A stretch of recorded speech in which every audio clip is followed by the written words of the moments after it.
because his story is so unique, and hopefully he can inspire a lot of our youth and a lot of our people, the Hmong people, to strive for greatness as well too. I think his journey is not even done yet. This is just the beginning of his journey, and can't wait to see him years on in to see where his coaching career leads as well too.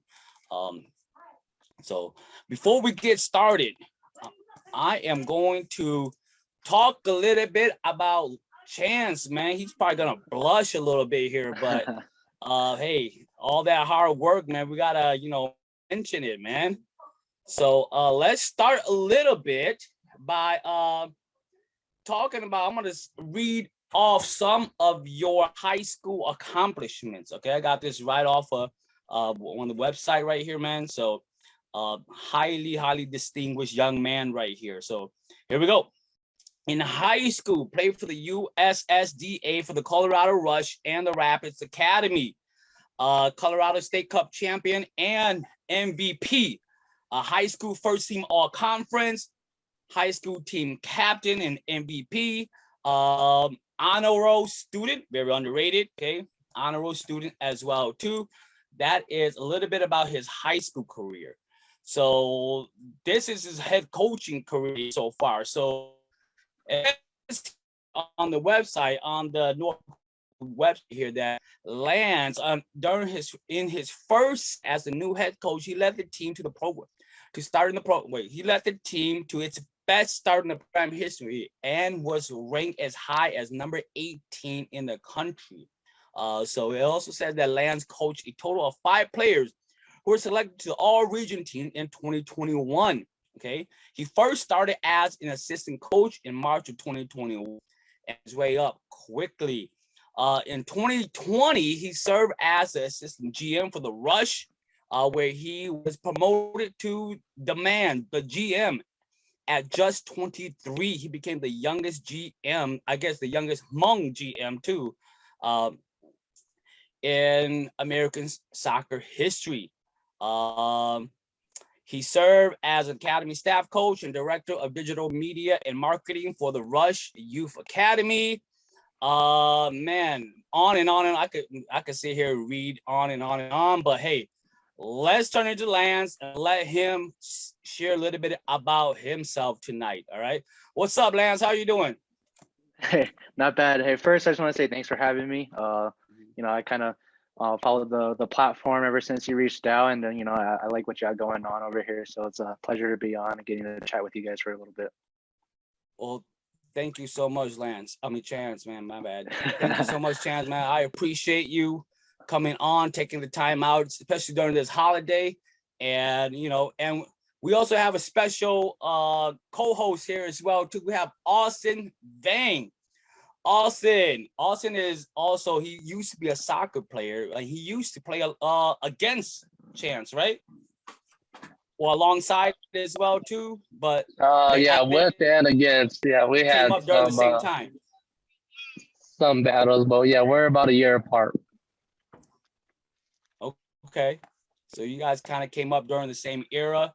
And I remember coming to Colorado, watching Austin play as a young man as well. He has some pretty unique skills as well too, man. So hey, the more the merrier. Look at all these soccer players up here, man. We got Chance and Austin representing, man. So we're gonna get started. Chance, can I ask you, how did you get introduced to the game of soccer, man? Tell us that story.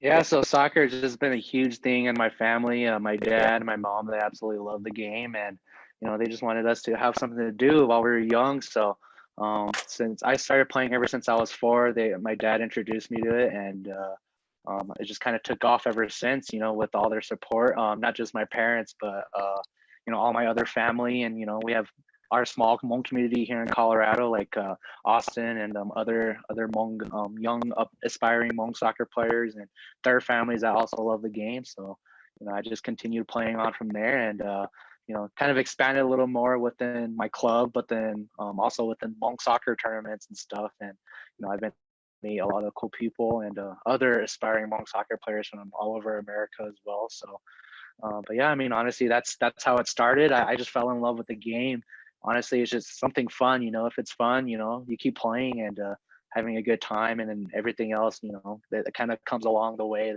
as you keep taking it more serious, and you keep going up higher and higher, as high as you can, and just take off from there, to be honest. Mm. You know, at what point when you were playing, right, that you knew that what I'm kind of good at this game? Like, did your parents notice that, or did you notice that? How did that go? Like, Yeah, no, I think my parents, I didn't really think anything of it. I just kept wanting to play because it was fun. And I played all the time, was training all the time. But then I think it got to the point where I was on the Colorado Rapids Academy team. I was 14 years old at the time. That's when I think it kind of clicked to me, because that's when we started the tournaments. The SSDA, that's the highest level of youth soccer you could play in America. And I started playing against other very talented kids from other states. Like every other weekend we travel back and forth, and seeing those kids play, and I'm able to like match up against them. That's when it hit me. I was like, oh wow, like it's getting a little more serious now, So I think at that point, that's when I kind of realized, like, okay, like it's soccer. It's not only fun, but it's also something that I'm able to do it and maintain it at a very high level, and being able to compete, against some of the best youth players in the country. At that age, I thought it was really cool. It was like some of the best experiences of my life, traveling so much, but then also playing against kids week in, week out, like all over the country and the region specifically.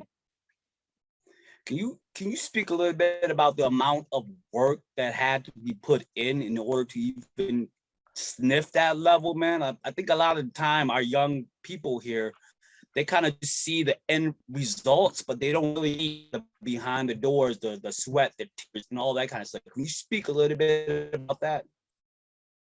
Yeah, 100%. I mean, if you want to do great, you want to do big things in anything. It doesn't matter if it's a sport or even with school. Like you see people like post graduation photos, but then it's like they don't just do that. Like it's not just doesn't magically happen. That's same with soccer, any sport you want to play. If you want to do it at the highest level possible or do big things, you got to put in the work, and you got to perfect your craft. And other people are putting in the work. If they're doing crazy things, it's not for any reason. It's not, there's no magic to it, and no secret either. And it's kind of like the 10,000 hour rule. If you want to like become a professional athlete, right? I hear that rule all the time. It's like, if you go at your craft for 10,000 hours plus, you will be a professional at whatever that is. And I think that's just a simple cliche, easy rule that, if you live by it, you should be doing big things as well.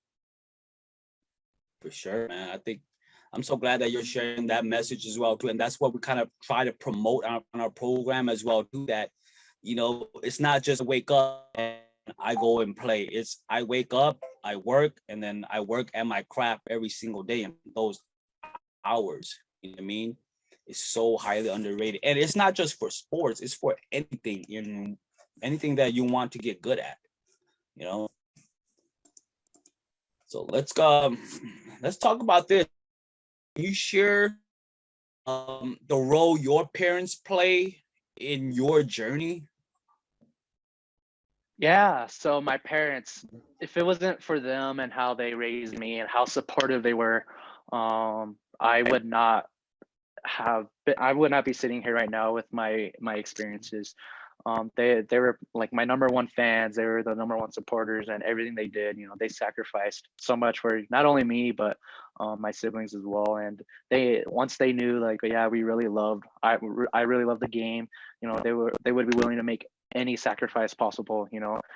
Financially, it's always tough. If you want to play at the highest level, there's it costs a little more. And for us in order to play on the best team possible, I have to travel an hour for practices. That's where like the club was located, versus where we lived, and have to travel an hour commute back and forth. So that's 2 hours total every day. And then like, that's not even including traffic. They sacrifice a lot of time, energy, money, and just their, emotional support. And that's all that, if it wasn't for them every single year growing up for my youth career, I wouldn't be exposed to, great coaches, to ultimately I've inherited a lot of things that they did in me as a coach and a player. And having those kind of experiences are huge. So the role my parents played was just amazing, and it didn't really truly hit me until I got a little older. Towards the end of my college career was when I was like, wow, my parents, they love me so much, and the amount of support they've given me throughout my whole youth career, it's amazing. It's something that I am honestly very, very spoiled to have, growing up. So they're the biggest reason why I am the way I am right now. Yeah. I'd like to add to that. Chance, you make a great point. I think parents, they want the best for their kids, and like you said, us being so young and playing at a competitive level, we don't see the potential we have, but our parents do. And so when they want to sacrifice all this time, financially and everything like that, like just for me, when I was getting off school and I got an hour to get home, and like you said, an hour to drive to practice, an hour back, like they had to make sure food was ready for me and dinner and everything like that. I was doing my homework, but then again, playing with the best coaches and the best team was a big part of success. And I think anyone's career, you always want to play at the highest level and with the best team. So you make a good point. Now, go ahead. Well, I kind of saw Austin going through the process. Whenever I would visit, he was always busy with soccer and sports. And I know that his parents, or his dad mainly, expected a lot from him. And I guess sometimes maybe they would butt heads and stuff like that. Chance, were your parents you growing up like just with, hey, we're paying all this money, you better pull your weight, man? Was it ever like that at all? Yeah, no, not gonna lie, it kind of was, and because they knew the kind of investment that it was, having me play for the best team possible. That's not only travel, that's finances, and it takes a lot of time, and not just on the weekdays. We'll train 4 days a week, but then we'll play weekends, and every other weekend we'll play tournaments, and it's constant traveling throughout all of Colorado for hours, and yeah, I mean that they have a family to take care of, a roof to put over our heads, food to throw on the table, and so everything kind of coming all together. I know it was tough on them, so I think there were a few times where my parents, it's like, sometimes for me, I'm just like kind of here and there. There's some certain days where I get tired, I'm a little lazy, and then I mean, I can kind of see it from my dad. He's like, come on, like put in the work, like we're you're able to play at this level, put in the work, so you could continue to grow and get better as a player, and do these big things, and pursue for more.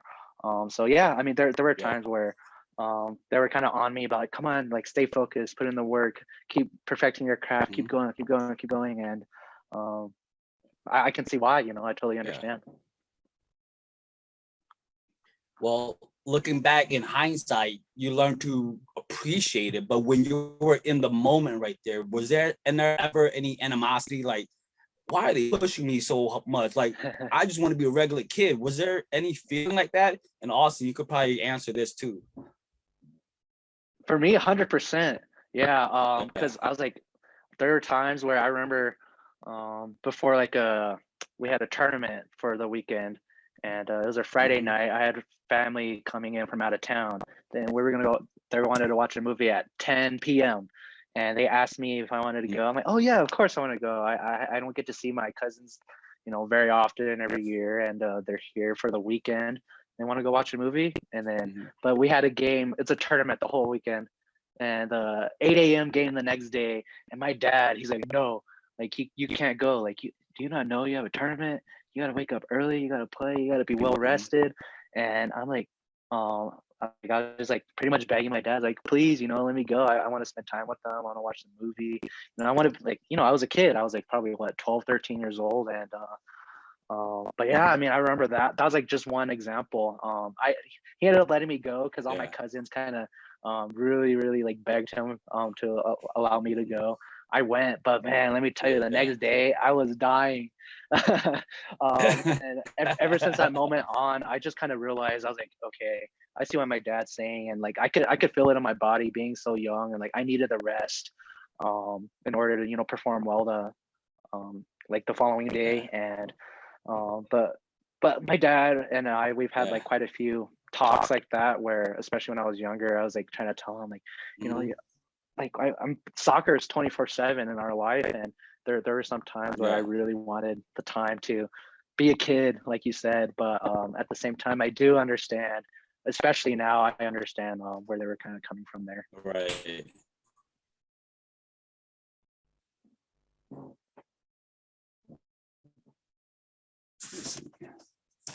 Let me see. Hold on, Chance. I think you kind of froze up there. Can you hear me, Chance? Well, I'm not sure we're having a chat. But Austin, why don't you share a little bit about your experience? Oh, okay, now you're good. Can you guys hear me? Yeah, go ahead, Austin. Why don't you share a little bit of your experience? I don't know if, I mean, shoot. I mean, winning is synonymous with like clashing, man. Like you gotta like battle yourself all the time. Austin, can you share a little bit about, like I was mentioning to Chan, looking back in hindsight, you appreciate all the stuff that your parents kind of put you through, but during the heat of the moment when you were going through it, was there ever any animosity? Like, why am I doing all this? Did you ever question that or butt heads with your pops? Yeah, like you said, even when you'd come those few times, you could see me and my pops, butt heads. If I lose, we're always, he's yelling at me, and because they just want you to win. But I think, like Chance said, soccer was 24/7. It's like sometimes at a young age, you want to be a kid and you want to do what your friends do. And so growing up, when I would play so many other sports, like for fun, and the guys would go play volleyball or basketball, I want to go do that. But, my dad just wouldn't let, you could get hurt, this and that. And there was a time where I did sprain my ankle, and it was a tournament weekend, and I just couldn't play that whole tournament. And yeah, my dad pretty much, we still traveled out 2 hours away to Pueblo, but I didn't get to play at all. I tried it out. I just couldn't play. And, kind of stuff like that, you learn from your, just, I guess, disobeying your parents. And that's when you learn to obey their words. Yeah, for sure. Looking back at life, man, like I've been through some life experiences, man. Everything your parents ever told you when you were younger, man, they're like 100% correct. You just listen to them, you'll take a shortcut. But sometimes we always want to test the water out. If they tell us the pan is hot, we're not going to believe until we go and touch it. We have to first, okay, the pan is hot. And the parents would be like, we already told that. You would have saved some time. You just listen to us. Whenever we look back, always looking out for us, man. Like, I swear, it's just crazy. With that said, Chance, can you share a little bit about, before we get into your head coaching, can you share a little bit about your high school career, man? You were so successful. Tell us a little bit about that. Yeah, definitely. Am I good am I frozen or anything? I'm good. Okay. You're good. All right. So yeah, just let me know if I freeze up again. But yeah, my high school career, I was part of the USSDA. That's, like I mentioned earlier, that's the highest level of youth soccer you could play at in America at that time. And when you're in that league, you were not allowed to play high school because it was like a 9 to 10 month season that went year round, and very serious, just soccer all the time. And you're traveling. So there were only 3 teams in Colorado that were in this league. And we traveled to, most of the teams that were in our conference were in Texas and Kansas. So every other weekend we'd be traveling over there, or those teams would be coming into town, and we play 2 games every weekend throughout the 9-10 months. of the year. So that's kind of like what that was. That's when I played 1 year for the Rush DA and then 1 year for the Colorado Rapids DA, which is the MLS professional team here in America, in Colorado. So yeah, I was a part of those two teams for 2 seasons, and then my other 2 years I played high school soccer, and then I played at the local club at the same time. So that's kind of what it was there. It was my leading into my freshman year. We won the Colorado State Cup championship. Is the tournament for the state of Colorado. We won that, got our bid into the regional tournament. But yeah, that was when I was at the Rapids Academy.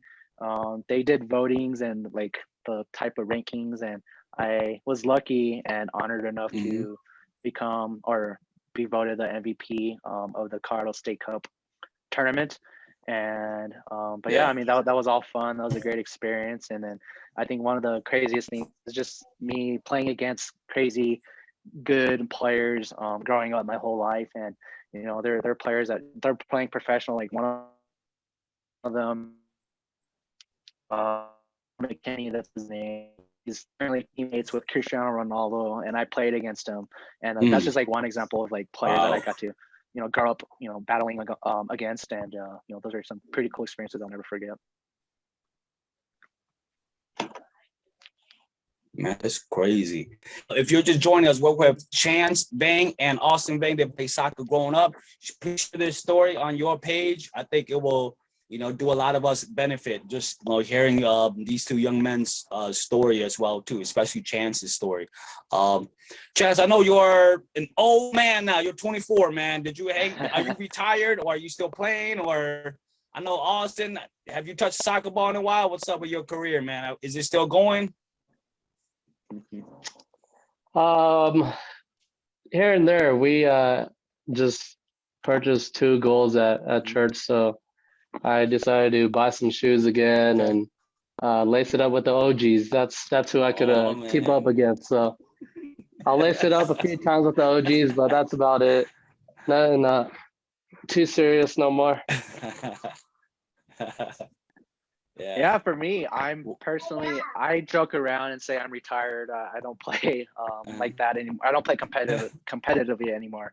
More just for fun. Every now and then I'll go out to Hmong tournaments and just go have a good time, kick it with you know, our community. So that's really it. I don't play competitively at all anymore. And when I was in college, I tore my MCL. And you know, had a pretty bad setback there, so just trying to recover. You know, I do feel like an old man. You know, sometimes my body just doesn't work the way I want it to, even though I'm only 24. But, yeah. Well, you know, that's what I'm saying. You guys are so young, but then again, your body was put to extra work when you were so young. So your body does feel like it's put in extra miles to like a regular person, man. You know what I mean? So you guys put the miles in there. Let me go through some of the comments real quick, and then we'll hop back on the questions. All right. Let's do it. So we have Kyla here said, Chance, hello, we miss you. Umi Lee said, hi, Austin. Tao Po said, good work, G. Way to pave the road for sure. That's what we do here, disruptors. Ka says, sup, Peng. Sup, Peng. And then Matthew said, I love you, Austin. Austin has a fan club here too, man. Ka said, what are your youth remedies, Peng, looking youthful these days? I think, Austin, they're alluding to you and Peng looking alike, right? Says, hello, Austin. Yeah. And then Paul says, congratulations, Chance. I am so proud of you. We don't know each other, but I knew of you and your family through the pandemic. I was one of the prayer warriors praying for your mom and your family at the time. Keep up the great work. Wow, look at that. Look at that, man. You guys, the people, strangers, just, you know, they know your story and they just like, you know, I guess this is kind of what happened. Just kind of inspires strangers. And that's the crazy part about it, man. Like, when you have the platform and you're doing great things, strangers come up to you and they just like, thank you for like, you know, doing your work and stuff, man. Chance, have you ever thought about this? Like, as you're going through your journey, like sometimes you feel like giving up, but you're like, you know what? I got a whole like family or a whole nation behind me, man. I gotta, do better. Right. I mean, obviously that's all humbling, and I mean, there are times where I was like, it's tiring, it's hard, I'm like, I don't know what to do with like my career path and all. But I think at the end of the day, what really helped me pull Right. through is just my circle and like my family, and then my group of friends that have always supported me. And I didn't realize, like you're reading off some of those things, like you're telling me all some of these things. I was like, I didn't really think anything of it. I'm just like another person that just trying to do something that I love and that I enjoy. And honestly, that was probably the biggest thing that's pushed me moving forward. It's for something I love, but it's trying to make my parents proud, make my family proud. Just grinding out here. So, but yeah, no, obviously that's all very humbling to hear. I appreciate all those comments. It's nice to hear all that. For sure, man. Speaking of making people proud, man, let's jump into the story, man. How did you become the coach of the Northeastern JUCO team at such a young age, barely removing yourself from college, man?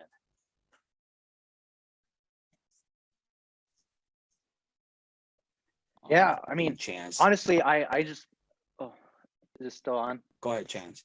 Yeah, we're good. Am I good? Okay. Yeah.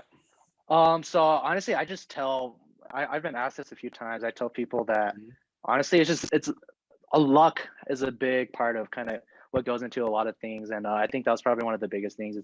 I was very lucky, sometimes the stars, they just have to align. And I felt like in this situation, it definitely did. But there were some other contributing factors and variables that helped along getting me in this position that I'm in right now. And I think one of them is that I'm an alum here. I spent my first 2 years of college here at Northeastern, and that's where I started my college career. I played, a lot of minutes here, did well, and I was able to, or fortunate enough to transfer to a NCAA Division II program out in Wisconsin, probably about 45 minutes south of Milwaukee, and had a great, time there. That's where I finished my undergrad and got my bachelor's. So, and then right after that, I think my experience with being the GM for the Colorado Rush USL2, helped me a lot. It's that experience is very eye-opening. And it was just I don't know, the amount of things I learned there, helped mold me to learning a lot of the administrative stuff as well, and the behind the scenes within, an organization. So that was very good for me, and I think that being under my belt or in my resume helped a lot. So at the time, the position just opened up, and I was not going to apply at all. But the former head coach, he kind of encouraged me to apply. I did not think I stood a chance. I didn't think I would get recognized at all for it because of my age. I don't have as much experience, and I also don't have a master's degree. So all those three things, I'm like, there's no way. But at the end, I just I just threw my name in the hat, see what would happen. And, the rest is kind of history. I think being an alum, especially, it's just the pride and passion that I had for the program itself really, boosted or kind of got them to see, how passionate I really was about the position, but just the college itself. And I think you were kind of marketing yourself without even knowing you were marketing yourself as well, too, right? Just the way you carried yourself and some of the way that you approach things too, sometimes. Sure. Yeah. I mean, I think that's kind of what led me to get my position with the Colorado Rush USL2 first as the assistant GM. Because growing up, I played for the Rush Academy's youth system, and it's just kind of like what they had told me was, how I was growing up. And it's like, you're always networking without even knowing you're networking at a very young age as well. When I was like already 15, 16, it's like how my parents, they carried themselves and how they acted. And same with me, how I carried myself, how I acted during practices, outside of trainings, and every little thing that I did, all my interactions, it was just trying to be a polite, sweet kid and everything, but just a hard worker, and just very nice and genuine. I think that's kind of what led them to believe like, okay, this is a good person. They're hardworking. They're nice people, and that's where the networking kind of happens. And I did not think it was like networking. I hear that word a lot, especially in college, like, hey, you gotta gain connections, you gotta network, and you gotta grow it. And when I was in college, I'm like, I don't have any network. I don't know anybody. Like, what am I gonna do? And then out of nowhere, this happens. And so that's kind of what they were explaining to me. It's just growing up, they knew me, they knew my family, they knew where I'm coming from, and from therefore, they're like they're confident in who I am as a person. And then on top of that, I was already pursuing that as my career. My major was sports management, so they were like, it makes sense. So that's how it happened for that position. And then moving forward to my position now, it's kind of similar. It's just like kind of how I was on campus as a student athlete, and just kind of, just always the kid that I felt like just more quiet, just a genuine person, just kind, always willing to help out, but working hard as well at the same time. Yeah. I kind of want to ask, with you being so young yourself, 24 years of age, and you are leading these young men, like not too far removed from you, tell me how you are able to get these young guys who are like not even much like younger than you. How are you able to get them to buy in, man? Like, tell me your method. I mean, I don't know. I'll say this. I'm very lucky, and I've been using the word luck a lot, but I am very lucky for the group of kids within the program that I'm able to coach, because that there's been nothing but respect from every single one of them. I have a roster of about 35 players, and since day one, I had the first meeting with them.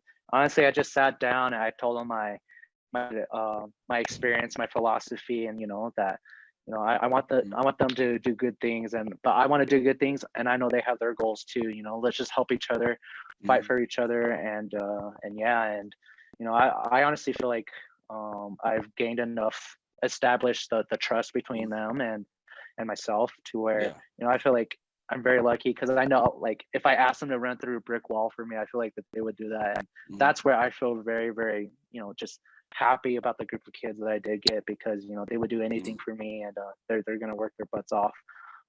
But yeah, I think the biggest thing is like they got to see their first few training sessions that I was able to run for them, and from then they knew I was about my business, and I was pretty serious, and I want to do big things within the program. Okay. What did you do exactly on that first run, man? When they like, oh, this guy, I think he knows what he's doing. What did you do with that? So it was just the first few training sessions on it. Honestly, it's just like, you could talk all you want, but then that means nothing if you can't walk the walk. And that's what it was. We'll have the first day was just literally meetings, and then next day we woke up, we went to go train, and right then and there I was able to try to walk the walk, or back up my talk pretty much. And from then they're like, okay, this is good. And then we had our first scrimmage, and I had my style of play and my strategy, and I implemented it to this team system, I guess you can say, our tactics, and it worked. And that's what everybody said, that most players are like, okay, they were sold from that point, because it was like everything that I was working with them leading up to that first scrimmage. It worked, and it was against a top 25 NAIA program as well. So like, yeah, we trust in him, and we're gonna keep following his lead. Awesome, man.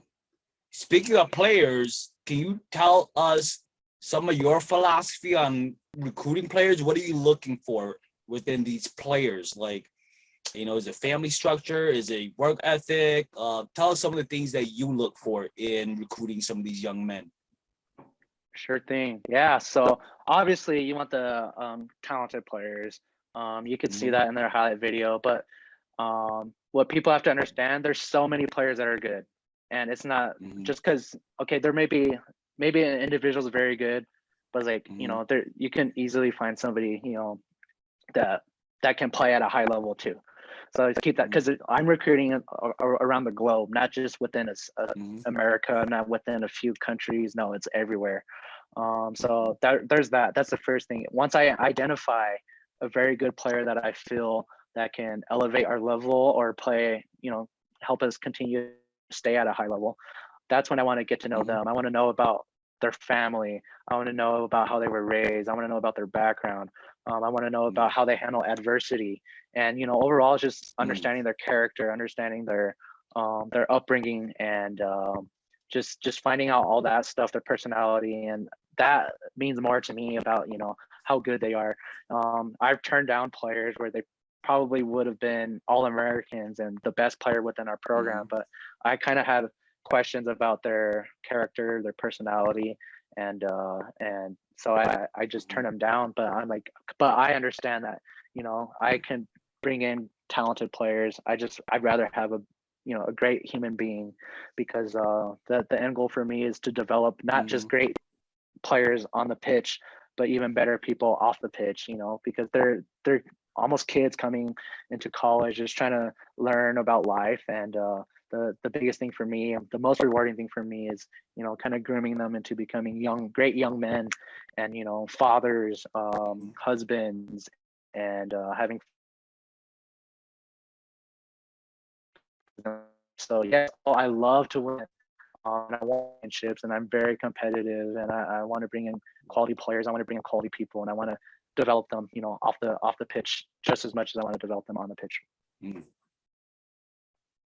Man, like I said, I cannot get over the fact that you're so young as well. You're probably growing and discovering as you are going through these, as you are listening to some of their experiences. Like, you're just thinking to yourself, like, okay, how do I even help this young man right here, man? Like, is there a mentor that you talk to kind of help you groom some of these young men as well too, or is it just like all you? I wouldn't say it's all me, and there's so many people that have been a part of my life that have helped me just think the way I do overall, right? And like, there's so many people I can name. Like, obviously the first two, just my parents, but I have so many like relatives that have been great examples for me. I mean, there would be so many people to name. I could take like 2-3 minutes naming them off, but it's all those people. But it's my experience growing up as well, and the coaches that I've previously had, and there were some that were able to make a big impact on me, and so I take bits and pieces from every single person that have had a big influence, and I kind of bring that in, keep it within myself, and that's what I try to carry on with these young men as well. So but overall, just all my experiences, all my relationships with everybody I've grew up being a part of, or being a part of my life, and that's kind of how I kind of carry on with the guys within my program. Awesome.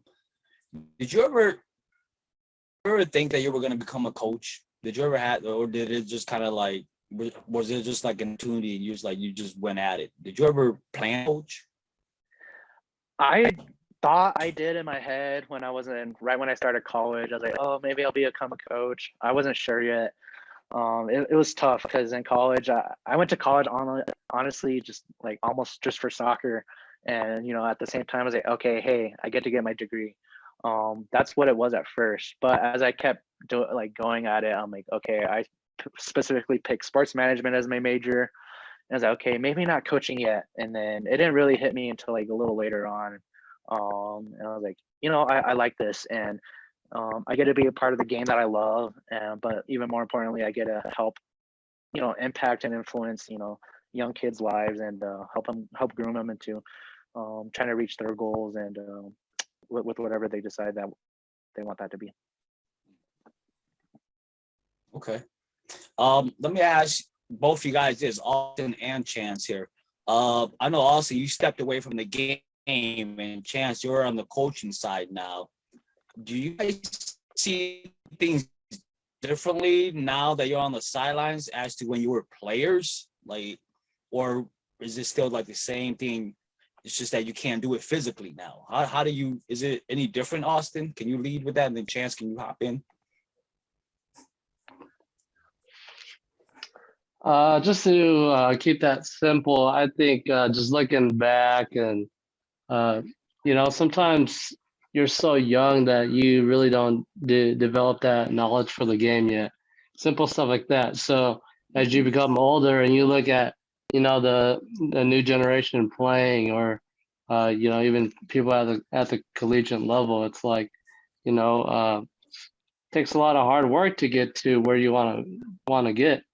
And I think that's a big thing that uh, younger kids will struggle with, is just depending on how they develop to understand the game and how much work they're willing to put to become great. They want to.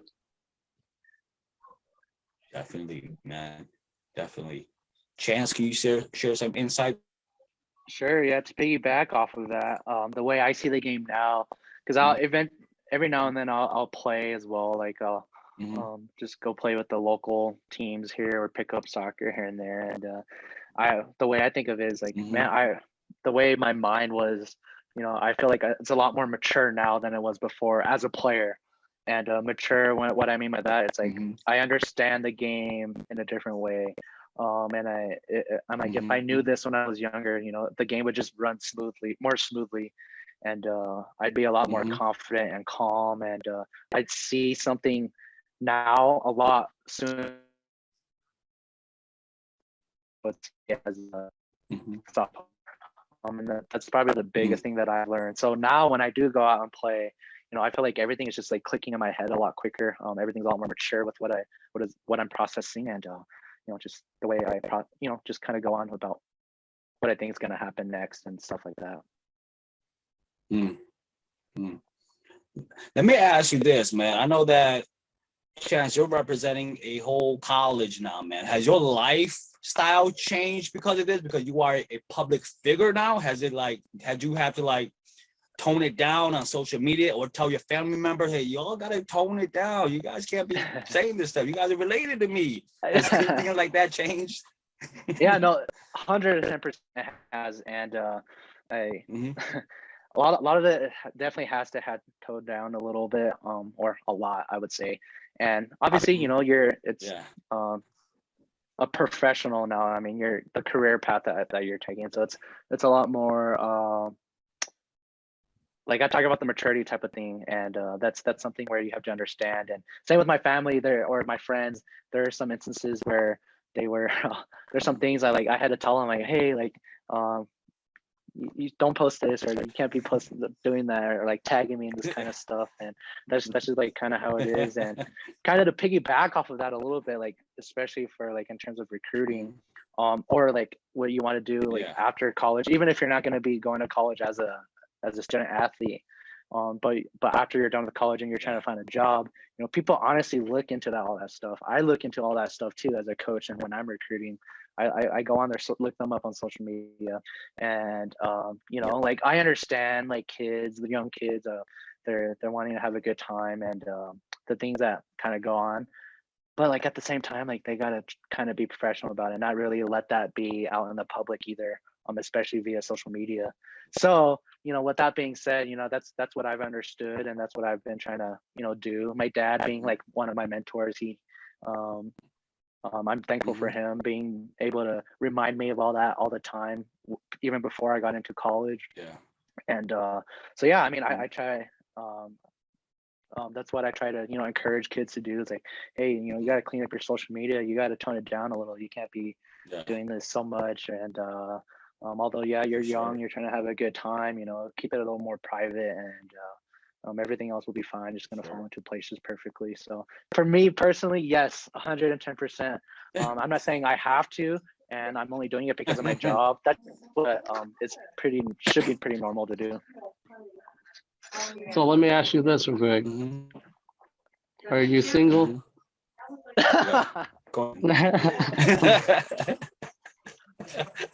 Let's get that out real quick. I was gonna say, man, he's like this turned into like The Bachelor now. But I was gonna say, man, like definitely you have to remind your players of that too, and set the tone as well too in terms of social media, because it's out there. Like at any time, any place, you can just go out there and text something. And this is a lesson to a lot of young folks too. Like whatever you text, you got to think about 10, 15 years from now, man. Like seriously, like whatever you text at the heat of the moment, you got to like, you know what?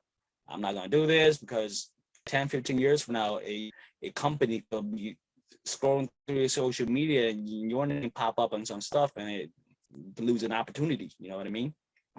For sure. So Yeah, I very mean, important, man. And I'm obviously glad, things. you know. Go ahead, Chance. Sorry, I don't know. I think I'm like No, a you're good. second slower than you guys. But yeah, no, like I completely agree, and I think things like happen sometimes, but it's like understanding that, accepting it, and then just kind of moving forward and growing from that. I think is the biggest thing. But yeah, no, that's all great points that you make there. You see examples like in the professional world now, with like coaches, players in the NFL, NBA, and stuff like that. And you know, those things happen, but it's like just learning from it and understanding what it is and understanding, you know, why it happens, or why you have to or you should be doing things a certain way. But yeah, no, I agree 100%. Austin, to answer your question quickly, yes. All right, ladies, you heard. No, not like that. All right, though. you heard it here. You saw all his actions and everything, man. So he is a fine young man right here. Chance, whatever it is, man, just invite me to the wedding. We're the first one who would like kind of like promote you right here then. No.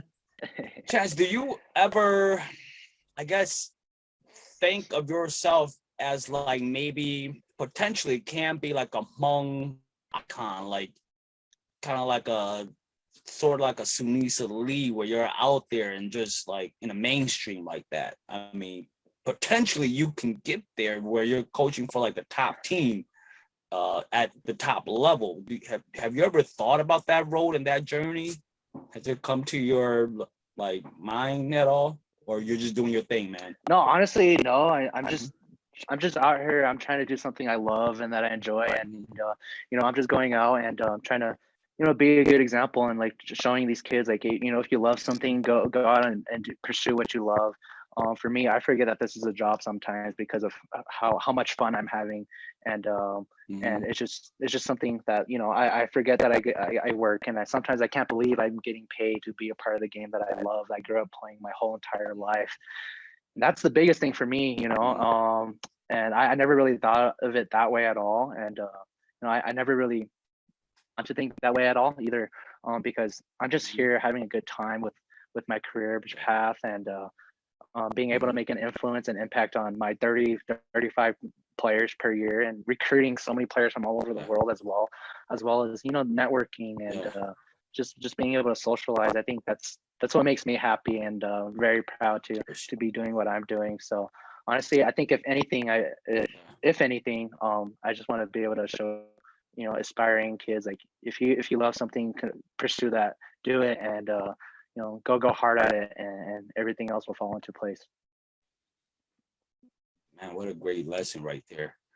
Go hard, man. You talked about recruiting players all over the world. Where have like the furthest, you know, recruit, or the furthest you travel just to like see a player or talk to a player or recruit a player? Oh, great question. So, well, I signed my first 3 players. Just to name the countries that the first 3 are from. My first one is from England for this upcoming recruiting class. First one is from England.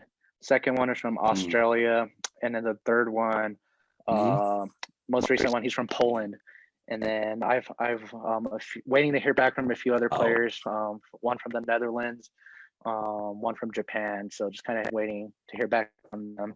But yeah, I'm going, you know, recruiting a lot right now. It's recruiting season, I guess you can say. Wow. Recruiting season's almost 24/7 for us, but especially at a time like right now, I'm trying to go pretty hard at it, making sure I can bring in the best quality possible. But yeah, and then I guess the countries represented within my program at the moment. Is it a little bit easier now that you could just use?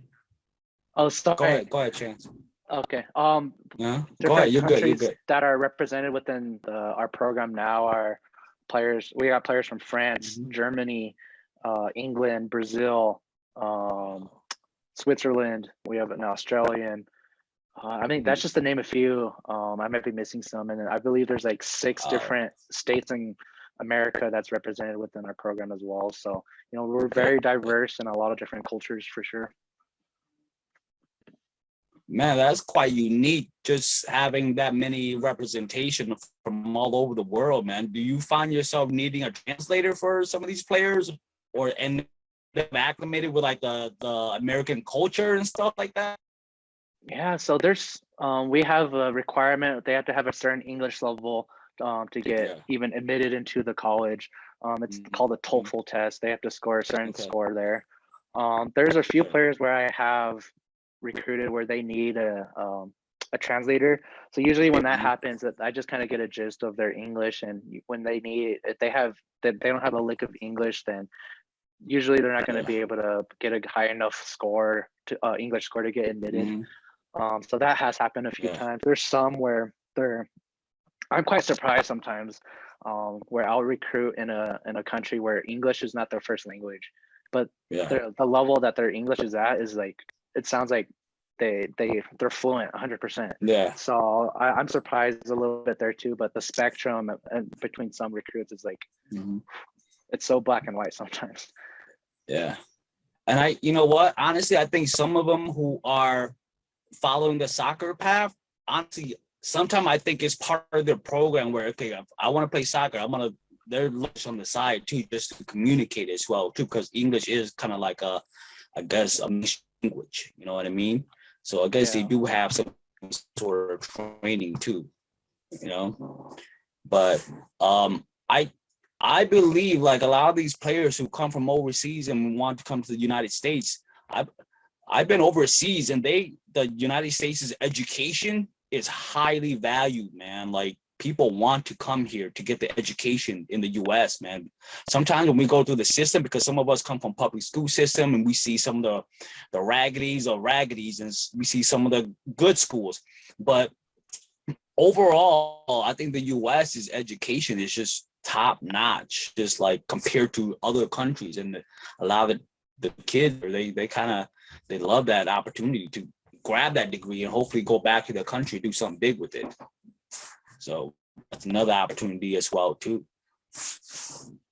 So Austin asked this right here. I don't know if Austin wants to be a part of this, but do you plan on recruiting an all Hmong team? Yeah, I mean, an all Hmong team, I don't know. That'll be hard to do. But I mean, I guess Hmong players in general, I think that'll be awesome. I've been talking to a few, just kind of see where things are. I'm going there. There's like a few different variables that got to match, and in terms of what they're looking for in a college and a soccer program as well, and and then I can kind of go through their wants and needs and see if it's a good fit. So honestly, it's all dependent on if it can be a good fit for not only them but our program and everyone tied in all together. So, but to have an all Hmong team in a college, I mean, that'll be crazy, that'll be fun, but I don't know that. I don't know if I would ever be able to history, man. Make more history. Or at least like a starting like 5 or something, man. Or some starters in there or something. Right. Also want to ask this, like, where do you think the Hmong game is in terms of like making it to the pros and all that kind of stuff? Where do you think we're at? Can you give us a gauge of what your opinion is? Man, let me tell you, it's getting up there. And I think the biggest thing I was able to see, so I got to experience it a little bit as a player, collegiately, but more with my jobs as a GM for the Rush USL2, and then now as a collegiate coach. And then I get to see all these young and up and coming, aspiring Hmong soccer players. And I was like, oh, it's looking like really up there. And obviously we had our first and second Hmong American professional soccer players here in America. My couple of my friends, they're brothers. I know you interviewed Michael, but yeah, I mean, Michael, his brother, and Brian, and them, them being the first to, setting the tone there, and I think that's an awesome example. But then I know there's a lot of other good young kids that are within like the MLS Next Academy system, and they're doing big things and grinding out there as well, perfecting their craft, staying focused on what they got to do. And I got to see their level and like compared to the the top kids in the country. I was like, Mm-hmm. it's really getting up there with the support of their families and the Mm-hmm. support of the Hmong community, and everyone just pushing them and kind of being a good example as well. I've seen Hmong people come a long way and really grow a lot, and Sure. I think it's only up from here for within the Hmong Mm-hmm. community. Sure. Austin, what is your opinion on the Hmong game? I don't know if you still keep up with a lot of the Hmong game, but as Chance mentioned, we got Michael and his brother Brian already in the pros. They're doing their thing. What's your opinion on the game? Yeah, just seeing that come across like my news feed, Mhm. it's big for the Hmong community. Like Mhm. Chad said, they set the bar already, and so sky's the limit for all these young talents. I know there's a lot of young talents. They just need the motivation and support from their parents. Mhm. That will really take them to the next level. And so I think just, seeing Sunny Lee too, the support she had, and, Mhm. our Hmong community, we're like Chance said, we're up and coming. A lot of people really don't know us, but, we're talented in every um, aspect. And I think that with right support system within your family, you could make it to the pros, and we'll start seeing more and more athletes, not just in soccer, but hopefully in other sports in the near Sure. I mean, future. yes, sir. Austin and Chance, did you guys ever think that you guys might have been the pioneers to the Hmong soccer game? Like, this is such an early stage. Do you think that whatever you're doing right now, 20 years from now, they're gonna look back and see like these are the guys who started it? Have that ever crossed your mind, Chance, Austin? Can you guys share a little insight on what I just shared right there? For me personally, I don't think so at all, because I know there's countless amount of people that have been doing big things within their Mhm. own respective communities or in their own state, and honestly everyone's out here just putting in the work and making an impact and influence on their own communities as well. So I think for us, okay, sure, maybe on a certain level, but Mhm. honestly it's just more me. I'm just trying to think of, I was just enjoying the game and having a good time doing it, and I want to see other kids do the same. So for me now, that's what I try to be a good example as, like, what I'm doing. I'm just having fun. And I want them to Yeah, have fun, keep working their butts off, and yeah. that's what I think of it about, but not necessarily a pioneer in the Mm, start of it. I think just someone that's just having a good time, trying to show or set a good example. mm. I love how Chance does that, so he doesn't put any pressure on himself. He kind of just like, man, nah, I'm not all that. Austin, did you ever think that you going through some of the soccer stuff, you were some of the pioneers? That's You and Chance were some of the pioneers. that's always a dream, and you kind of want to act like you want to pave the way for these next Mhm. generations, but no, not anymore. I'm just a lost cause now. You could you could always sit around the table and tell those stories to your kids and they'll never believe you, man. I'm pretty sure your parents have videos to prove it though, for Yeah, sure. yeah. The videos and the medals will prove it. Speaking of your parents, I think your mom said, "Are you on? You should have told us." Austin didn't tell his mom, and then I think I think I forgot to tell him. Like I said, flying in, I didn't think I was gonna get yeah. delayed, and so I just had no time to even tell them. And like I Mhm. said, you seen me in the car trying to hurry back Yeah. from the airport, and so yeah, Yeah. sorry, mom. Well, I appreciate you being on the show. Austin was traveling from Merced to Colorado, so he's actually in town. So he was like, his flight got delayed several times. So thank you for being on, Austin. Also, your mom also said, miss you boys in the younger days playing soccer together. So shout out to Chance and shout out to Austin from Austin's mom, my aunt as well too. She said, hi, Will. Hey, aunt. So She said congrats to Chance as well too. Chance, do you enjoy playing more or coaching more? What's your opinion on that? Ooh, that's such a tough one. I Mhm, would say, first of all, I'm lucky to still be a part of this game, and I'm really mhm. blessed to be doing so, even though I'm not playing as much. But Yeah, man, to try to choose between the two, playing or coaching, it's too hard. yeah, I think I love playing. Like sometimes I'm coaching and I'm like, oh, I miss it so much. I want to join, or I want to be competitive, yeah. physically. But then at the same time, when I was as a player, I have all these ideas in my head and things I want to implement within the team where I'm like, oh, I wish I could do this, but I'm not the coach. I'm not the coach. I'm just going to play. So, I mean, they Mm. both have their pros and their cons, but honestly, if I had to choose between one, I don't think I could. It's too hard to choose. Oh man. Well, we're kind of glad that you kind of, been part of the game as well too. You didn't let any injury deter you from, moving away from the game as well too, man. We're kind of glad that you are.